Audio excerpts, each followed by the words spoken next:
봤더니 뒤에 3번에 보기를 읽고 나를 이해해 보세요 라고 해놨으니까 3번 보기 읽고 나 읽고 손대면 되겠지. 시작해 볼까요? 나는 오경보를 애도하는 글이다. 오경보씨 죽었네. 글쓴이의 직위로 영조 27년 장원급제해서 정원에 임명된 후 상소를 올려 신임 사화 때 죄지은 자를 벌하라 직언했다가 임금의 노여움을 사 삼수로 귀양을 가고 거기에서 병사했다. 장원급제할 때 글쓴이는 충고하는 편지를 보내서 임금에게 직언하는 충직한 신하가 될 걸 당부했는데 글쓴이는 그가 자신의 충고를 따르다 죽었다라고 해서 충격받았지. 오경보의 죽음 전후에 있었던 일을 떠올리고 그에 대한 안쓰럽고 미안한 마음과 슬픈 감정을 나타냅니다. 내가 임금에게 직언하라고 조언했더니 걔가 그렇게 살다가 죽었어. 아, 미안한데 너무 슬픈데 속상한데 라고 이야기하지만 저는 굳이 그럴 것 있나? 어쨌든 결정은 자기가 한 건데 이런 거예요. 살면서 느끼는 건데 누구 탓해봐야 정말 1도 내 인생에 도움이 안 돼. 여러분들 지금까지 살면서 아, 너 때문이야, 아, 뭐뭐 때문이었어 이렇게 이야기했는데 그런다고 문제가 해결이 개선되고 너 때문이야 했을 때 너가 내 문제 대신 해결해 준 적 있어? 없어. 이렇게. 그냥 문제의 결정을 내리는 건 항상 나야. 이렇게. 그리고 그 판단은 결과는 내가 책임져야지. 누구한테 뭐 하소연할 필요가 없다. 이야기.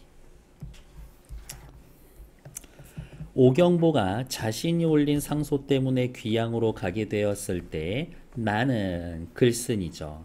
설성에 있고 이윤지는 단양에 있어서 송별을 하지 못했다. 귀양 갈 때 송별해 주지 못했지.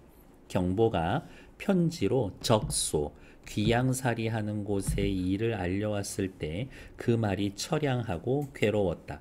요게 유배지에서 나 너무 힘들어 라고 해석할 수도 있고 그러한 소식을 듣는 내가 마음이 편하지 않았어. 두 가지 다 해석할 것 같아요. 처량하고 괴로운 거는 경보도 그렇고 그 글을 보고 있는 나도 그렇고 나에게 두보의 전후 출세 옆에 보면 시인 두보가 쓴 시 변방을 지키는 군졸의 심정을 대변해서 읊은 시를 서사 옆에 이렇게 글 쓰고 그림도 좀 그려서 하나 액자처럼 만들어 줄래 부탁했지만 나는 미쳤어서 붙이지 못했다.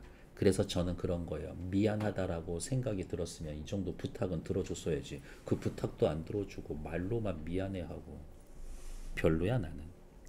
그런 중에 윤지가 쓴 이별시를 보게가 되었는데 마치 경보를 사별하기라도 한 듯 시어가 처량하고 괴로워 이 때문에 그만 마음이 놀라 자리에서 다시 일어나지 못했고 글씨 또한 써서 붙이지 못했다. 아, 경보의 처지를 생각하니 너무 속상하고 슬프고 충격받아서 차마 편지 한 장도 제대로 못 쓰겠더라고.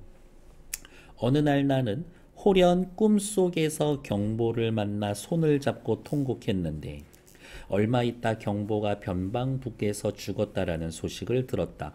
이 꿈이 일종의 뭐예요? 기시감이래다. 예지몽의 역할을 한 거지. 꿈에서 얘가 내 손잡고 슬프게 울더라고. 죽으려고 그랬나 보다. 나는 경보의 넋이 객지에서 떠돌까 염려해서 초혼사를 지으려 했지만 슬퍼서 글을 쓸 수가 없었다. 꼴배기 싫어. 말만 하고 있어. 저는 그냥 개인적으로 그렇다. 그 얘기예요. 입춘인 임자일. 나는 꿈에 윤지와 함께 어느 방에 이르렀는데 텅 비어 있는 게 특이했다. 두 번째 꿈이야. 윤지는 내게 오동꽃을 먹어보라고 했다. 속잎은 희고 꽃술은 붉어 흡사 목련 같은데 향기가 입안에 가득해 정신이 아득해졌었다. 호련 경보가 곁에 있는데 꿈 두 번 꾸는데 두 번째 꿈에도 경보가 나타났어. 한창 집을 짓고 있었다. 동쪽에는 고관, 높은 건물, 서쪽에는 양쪽방을 두었고 향기나는 꽃이 주위를 둘러싸고 나무들이 서로 어리 비치었으니 경보의 산천제나 옥경로가 같았었다. 아, 유배 가기 전에 경보는 이러한 집을 짓고 살고 있었나 보네. 경보가 말을 하기를 네, 죄송해요. 송연하다는 소름 끼치다 그런 뜻이야. 단어 뜻은 최대한 설명하러 갈게요. 경보가 말하기를 동서의 양쪽 방 사이에 모퉁이를 따라 담장을 세워 깊고 그윽한 속에 꽃과 나무들이 은은히 비치게 하면 집이 빛날 것이다 라고 했다. 내가 그대는 형제가 없어 항상 외롭게 지내니 관사를 두어서 그대의 친척과 친구를 거처하게 하고 동서를 서로 바라볼 수 있게 해서 가운데를 막지 말구려 했더니 경보가 집을 요렇게 동서로 나눠서 지었는데 담장을 쌓을까 했는데 아니야, 담장 없는 게 나아 라고 해서 내 말대로 그렇게 했어. 내 말에 찬성을 했고 경보는 빙그렇게 미소를 머금은 채 끝내 아무 말도 하지를 않았었다. 여기 꿈속에서 이야기하는 거잖아요. 꿈속에서 동쪽과 서쪽 사이에 담장을 세웠다. 이쪽이 고향이고 한쪽은 고향이고 한쪽은 유배지인 거지. 그러니까 유배지와 고향 사이에 담장을 세웠다. 꿈속에서 이미 고향에 오지 못할 거구나 라는 걸 또 꿈에서 또 느낀 거야. 이렇게 깨어나 생각해보니 담장을 세운다라는 건 그 뜻이 상서롭지 못하다. 왜? 고향에 오지 못한다는 거니까. 부모간의 말에 유명의 구분, 저승과 이승의 구분이 없고, 즉 부모간, 친구 사이에 유명의 구분이 없다. 친구 사이의 교분은 삶과 죽음도 넘을 수 있다.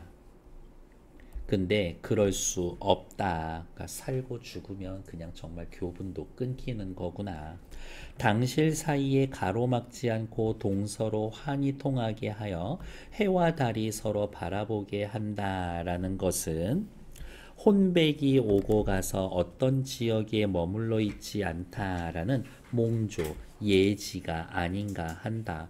얘 죽어서도 나 만나러 꿈속에 온 거구나.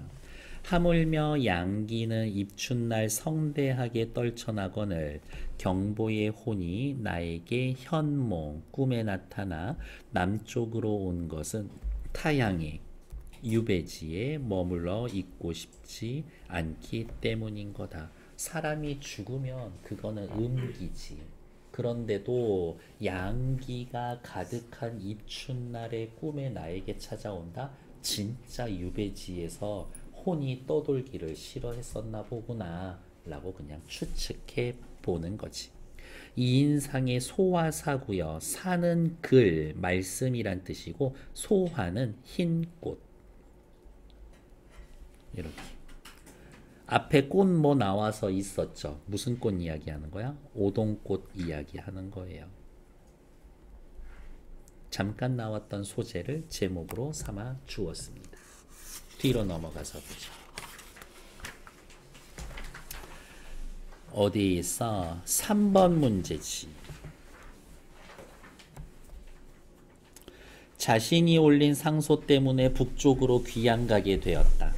오경보가 신임 사화와 관련해 임금에게 직언했다가 노여움을 사서 함경도 삼수로 유배되었다. 괜찮지.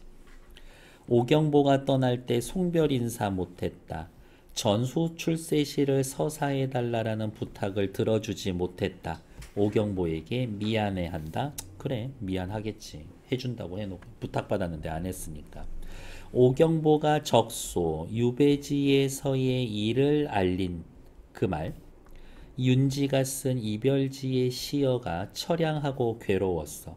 죽음 이전에 떠올린, 그렇지, 살아서 쓴 글이었으니까 그에 대해 슬퍼하는 심리 괜찮아. 4번 꿈속에서 경보를 만나 서로 손을 잡고 통곡을 했다. 세상을 떠났다라는 소식을 전해 들은 후 충고를 따르다 죽었다고 여겨 자책감 느끼는 글쓴이의 심정. 왠지 맞지만 꿈속에서 경보를 만나 손잡고 통곡하고 난 다음에 유배지에서 죽었구나 소식을 들은 거야. 사건 순서는 그래. 그러니까 전에 듣기 전이지. 4번 틀려. 애매하죠. 경보에 넋이 객지를 떠돌까 염려했다. 여기에서의 객지도 유배지죠. 유배지에서 떠돌까 염려했다. 유배지에서 병사한 것을 안타까워하는 글쓴이의 심정 괜찮아. 정답 4번. 다시 앞으로 돌아오셔서 뒤에 5번도 뭐 있나? 나다를 뭐 감상해 봅시다. 문학에 나타난 비현실적 경험, 나에서 나타난 비현실적 경험은 뭐지? 꿈에서 죽은 경보 만나는 거죠. 인물의 특정한 정서나 심리에서 촉발된 게 많다. 문학의 소재로서 꿈이나 환상도 그러한 비현실적인 경험이다. 꿈이나 환상은 현실과 다른 시간, 다른 장소를 경험하고 부재하는 대상을 만나고 비현실적 경험을 통해 인물은 근심을 해소하기도 하고 자신의 삶을 성찰하기도 하고 이런 얘기지. 그렇게 어렵진 않으니까 확인해 주시면 될 것 같고요. 앞으로 넘어와서 살펴보러 갑시다. 가하고 다 한 방에 읽으러 갈게요. 조금만 참아 우리 요것만 하고서 한 10분 쉬었다 할 거니까요. 안개 같고 구름 같은 내 마음 하늘을 논일고 있지. 내 마음은 안개 같아. 내 마음은 구름과 같아. 내 마음은 하늘에서 논일고 있어. 내 마음은 어때? 자유로워. 자유로운 내 마음을 안개 구름과 같아요 라면서 직유법 비유적인 표현을 사용했죠. 옥세장의 금자물쇠도 나를 잡아두지 못하지. 옥세장 구속, 금자물쇠 구속. 어떠한 구속도 나를 잡아두지 못하지. 나는 완전 자유예요. 나 평소 원결을 본받아. 원결. 당나라 시인 늙은 부모님 모시기 위해 벼슬로 버리고 전원으로 돌아간 원결을 본받아서 원결에 어떠한 걸 본받았을까? 자유로움을 본받는 거지. 한계로 떠나 허랑한 서생이라고 불리고 싶었다. 자신의 소망. 그렇다라고 하면 원결이라는 건 내가 꿈꾸던 삶을 산 사람. 내가 지향하는 삶. 한계사의 스님을 우연히 여기에서 만나. 한계사, 강원도 설악산 한계사에 있는 절이래요. 한계사의 스님을 우연히 여기에서 만나 즐거워 눈썹을 펴고 함께 웃는구나. 한계사 스님을 만나면 마음이 편해.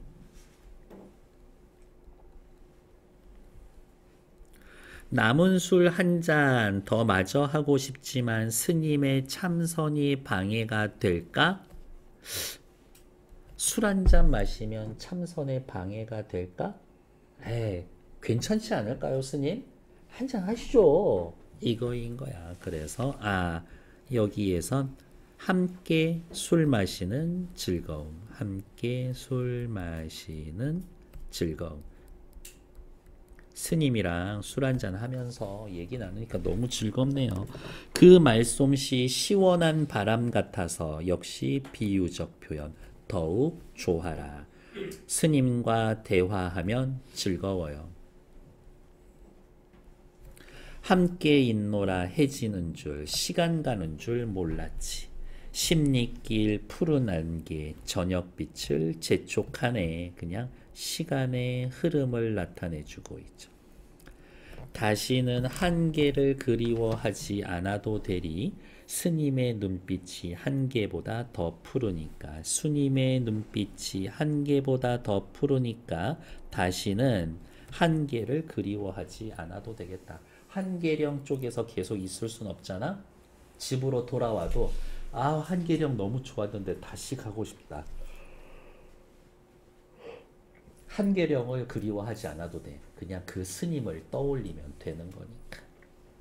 다시는 한계를 그리워하지 않아도 돼. 스님과의 만남이 너무 만족스러웠었지. 자연에 들어가서 살려고 이제 마음 먹지 않아도 되겠다. 스님만 떠올려도 마음이 편하니까 심경의 변화가 드러나 있습니다. 이 정도 확인하시면 될 것 같죠. 뒤로 넘어와서 다 보러 갈게요. 엄청 쉬워. 요즘은 여러분들 뭐 소풍이라는 말 자체가 없지. 그럼 뭐라 그러지? 학교에서 이렇게 놀러 가는 거를 반에서 하는 뭐 학급 활동 그럼 뭐라 그러죠? 소풍? 무슨 활동? 체험 활동? 뭐 이런 거 하면 엄마가 도시락 사다 주나? 그런 거 없잖아요. 옛날에는 김밥에 사이다 한 병 꽂아가지고 가는 게 최고였었는데 이렇게 요즘은 그냥 다 용돈 들고 가는 거지. 내가 소학교 때 원족, 소풍을 가게 되면 여러 아이들은 과자, 과실, 사이다 등 여러 가지 먹을 것을 견대에 뿌듯게 넣어서 등으로 매는 가방, 어깨에 둘러매고 모여들었지만 나는 항상 그렇지는 못했다. 다른 아이들은 이런 거 사가는데 나는 그러지 못했어. 견대조차 만들지 못하고 내가 먹은 건 찰밥이야, 찰밥. 찰밥을 보자기에 싸서 어깨에 둘러매고 따라갔어야 했다. 어머니는 새벽같이 숯불을 피워가며 찰밥을 지어 싸주시고 과자나 사과 하나 못 사주는 것을 몹시 안타까워했었다. 과자 싸주지 못하고 찰밥 해주는 것만으로 만족해야 했던 어머니. 아, 가난했단 얘기지. 가난한 살림에 다른 여추, 나머지 여유나 저금은 못해도 내 소풍 때를 생각하시고 고사를 지낼 쌀에서 찰밥을 떠두시는 걸 잊지 않았다. 그만큼 엄마는 엄마 나름대로 할 수 있는 최고의 정성이었었던 거야. 나는 이 어머니의 애틋한 심정을 아는 까닭에 사과나 과자 같은 건 아예 넘겨보지 않았고 어머니를 이해하고 되게 의젓한 성격이네. 오직 어머니의 정성어린 찰밥을 소중히 했었다. 이것 찰밥을 메고 문을 나설 때 장래에 대한 자부와 남다른 야망에 부풀어 새벽 하늘을 우러러보며 씩씩하게 걸었다. 엄마가 나를 이렇게 가난하지만 정성과 사랑으로 키워주시니 좋아, 나 성공할 거야 라고 생각했었다. 나 성공할 거야 라고 생각했어. 말하자면 이 어머니의 애정의 선물 찰밥이 어린 나에게 커다란 격려와 힘이 되었던 것이다. 이러한 것이 인연이 되어 나이 들어 소풍 혹은 등산을 하려면 의례 찰밥을 마련하는 게 한 전례가 되고 습성이 되었다. 그래서 나는 소풍 갈 때마다 옛날 엄마 생각이 나서 늘 찰밥을 싸가. 오늘도 친구들과 들놀이를 약속한 까닭에 예와 같이 이 찰밥을 싸서 손에 들고 나선 것이다. 이 찰밥은 내가 한 찰밥이지. 혹은 뭐 나의 아내가 해줬을 수도 있고. 밥을 들고 퇴를 내려서며 부엌 쪽을 돌아다 봤다. 새벽에 숯불을 피우던 어머니의 모습이 눈앞에 떠오르다가 5번 문제에 나오는 거 상상하는 거죠. 안개처럼 사라져버린다. 슬픈 일이다. 손에 밥은 들려 있지만 어머니가 없다. 그리움이지. 어머니는 새벽녘에 손수 숯불을 불어가며 찰밥을 싸주고 기대하며 기다리던 그 아들 나에게 과연 무엇을 얻으셨을까? 매일매일 그래도 당신 아들만은 뭔가 남다른 출세를 하리라 믿고 그 구차한 여생이 한 줄기 희망으로 살아오셨을 텐데 어머니도 아들인 내가 성공하기를 바라셨을 텐데 나는 출세하지 못했었다. 어머니의 기대에 어긋나 있는 거지. 스스로 고난의 길을 걷고만 있지 않았던가. 어머니는 운명하시는 순간에도 그 아들 나의 손을 꼭 잡았다. 먼 길 저승 가시는 순간에도 아들에 대한 희망을 놓지 않고 웃음을 보이려 했다. 아들 너는 성공할 거야. 이게 자식에 대한 마음인 거지. 한결같은 어머니의 사랑. 기대인 거지. 나는 너의 성공하는 것을 못 보고 가지만 너는 이 다음에 꼭 크게 성공해야 한다. 그 무엇을 성공이라고 생각했는지 나는 모른다. 생각하면 슬픈 일이다. 왜? 엄마의 기대를 채워주지 못하고 나 출세하는 거 못 보고 돌아가셨으니까. 끝끝내 아들의 성공을 믿으셨던 그 아들도 그때는 막연하게나마 감격의 어린 눈으로 대답했다. 내 어머니 성공할게요. 사실 그는 야망에 차 있던 젊은이기도 했었다. 나를 자꾸 그라고 하면서 객관화하고 있죠. 이렇게 너무 감정적으로 빠지지 않기 위한 장치가 아닌가라고 생각해 봅니다. 환상에 사로잡혀 멍하니 서 있던 나는 환상, 어머니의 모습을 보는 거죠. 시계를 본다. 아침 6시 반, 7시 40분까지 불광동 종점에 모이기로 되어 있었지. 새벽빛이 하늘에 밝아오고 서글서글한 바람이 옷깃에 기어들고 문을 나서며 먼 하늘을 한번 바라보고 고개를 숙이고. 근데 대단하지 않냐? 놀러 가기 위해서 6시 반에 집에서 나와? 밥은 더 일찍 했을 텐데 엄청나지. 백수, 흰머리, 50에 성취한 바 없이 11살 때 메고 가던 그 밥을 손에 들고 있던 소년시대의 기분으로 문을 나선다. 어머니, 야망에 찼던 어머니의 아들은 이젠 찰밥을 안고 흰머리 바람에 날리며 손등으로 굵은 눈물을 닦습니다. 엄마 그냥 보고 싶어요. 이 이야기인 거지. 찰밥만 보면 엄마 생각이 나더라. 이런 거지. 1번 가의 한계사 노스님에게는 인물의 외양묘사 없어요. 나에서도 경보에 대한 외양묘사는 없어. 가에 스스로 묻고 답하는 거 없지. 다에는 과연 나는 어머님의 기대대로 살아왔는가? 성공이란 무엇이었는가? 스스로 묻고 말하는 방식, 나는 성공하지 못했구나. 있어.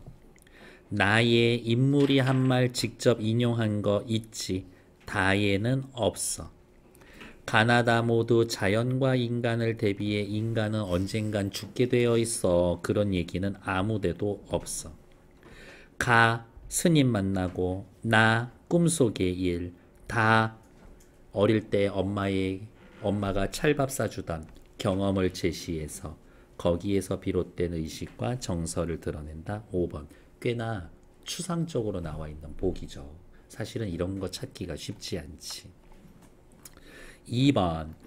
가에 대한 설명으로 적절하지 않은 것.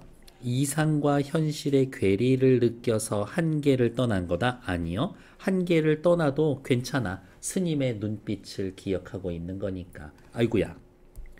이상과 현실의 괴리 때문이 아니라 괜찮아. 그 스님의 눈빛을 내가 잘 담고 기억해 두었으니까 한계를 떠나도 괜찮아. 그렇게 얘기한 거죠. 어디에도 얽매이지 않는 자유로운 마음의 상태, 안개처럼, 구름처럼, 그리고 사람 이름 하나 나왔었는데 누구였지? 원결씨처럼 살고 싶어요. 얘기했죠. 한계를 그리워해요. 왜? 자유롭고 싶어서. 원결을 본받고자 하는 마음 괜찮지. 시간 가는 게 모를 만큼 만남이 즐거워. 스님과 만나면서 한계에 대한 나의 심리적 태도. 그래, 여기 떠나도 되겠다 라는 이야기 괜찮죠? 정답 1번. 3번 문제 확인했고요. 4번 기억과 니은에 대한 설명으로 가장 적절한 것은, 기억은 누군디? 이것. 니은은 이 찰밥. 기억은 과거의 찰밥이고 니은은 현재 내 손에 들려져 있는 이 찰밥인 거죠. 기억에 담긴 나에 대한 어머니의 기대는 내가 도시락 찰밥 들고 있으면서 좌절됐다? 전혀 상관이 없죠. 기억은 나에게 자부심을 주었나? 자부심을 준 거는 아니야. 그냥 나는 찰밥인데 어때? 그냥 당당한 거지. 나는 찰밥 먹는데 니들은 과자 부스러기 먹냐? 이런 자부심은 아니지. 니은은 나에게 부끄러워? 아니요. 과거의 추억 때문에 먹는 거니까. 기억에 얽힌 과거의 추억 있지. 니은에 드러난 현재의 삶, 찰밥 들고 소풍 가는 거 준비하고 있지. 어머니에 대한 나의 태도 변화를 드러낸다. 아, 어머니에 대한 그리움만 계속 이어지지 태도 변화가 있는 건 아니야. 그러니까 3번 아쉽게 탈락. 니은 현재 들고 있는 찰밥은 나에게 과거 엄마가 싸준 찰밥을 떠올리게 하여 어머니에게 받았던 애정과 돌아가시기 직전까지 보내주셨던 신뢰를 기억하게 한다. 정답 4번. 니은을 마련하는 일이 특정 상황에서 습성이 되었어. 그쵸? 기억에서 경험한 나의 정서적 결핍, 엄마가 찰밥 싸줘서 내가 정서적 결핍을 느꼈어? 아니지. 탈락. 정답 4번. 뒤로 넘어옵시다. 5번 확인할게요. 문학에 나타나는 것들, 적절하지 않은 것, 얘도 답만 체크하고 갈게요. 정답 5번. 다에서 나가 아들에 대한 희망을 놓치지 않았던 어머니가 자신에게 바란 성공이 무언지 모르지. 엄마가 얘기했던 성공이란 뭘까 모르겠지만 그 소망을 이루어 드리지 못한 것에 대해 생각하면 슬프다.